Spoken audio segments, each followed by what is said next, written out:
দেশের বাজারে সোনার দাম কিছুটা কমানো হয়েছে। স্থানীয় বাজারে তেজাবি সোনার পাকা সোনা দাম কমার পরিপ্রেক্ষিতে এ দাম কমানো হয়েছে। মঙ্গলবার ২৬শে নভেম্বর ২০২৪ থেকে নতুন দাম কার্যকর করা হবে বলে জানিয়েছে বাংলাদেশ জুয়েলার্স সমিতি বাজুস। এর আগে গত ২০, ২২ ও ২৪শে নভেম্বর টানা ৩ দফা দাম বাড়ানোর পর এখন কিছুটা কমানো হলো। ২৫শে November ২০২৪ BAJUS standing committee on pricing and price monitoring committee বৈঠকে করে দাম কমানোর সিদ্ধান্ত নিয়েছে।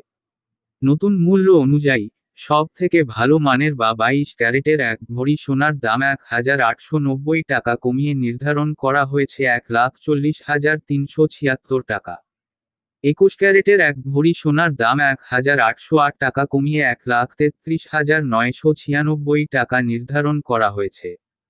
এছাড়া ১৮ ক্যারেটের ১ ভরি সোনার দাম ১,৫৪০ টাকা কমিয়ে ১,১৪,৮৫৫ টাকা নির্ধারণ করা হয়েছে। আর সনাতন পদ্ধতির ১ ভরি সোনার দাম ১,৩১৮ টাকা কমিয়ে ৯৪,৩২৭ টাকা নির্ধারণ করা হয়েছে। সোনার দাম বাড়ানো হলেও অপরিবর্তিত রয়েছে রূপার দাম। ২২ ক্যারেটের ১ ভরি রূপার দাম ২,৫৭৮ টাকা। ২১ ক্যারেটের ১ ভরি রূপার দাম ২,৪৪৯ টাকা।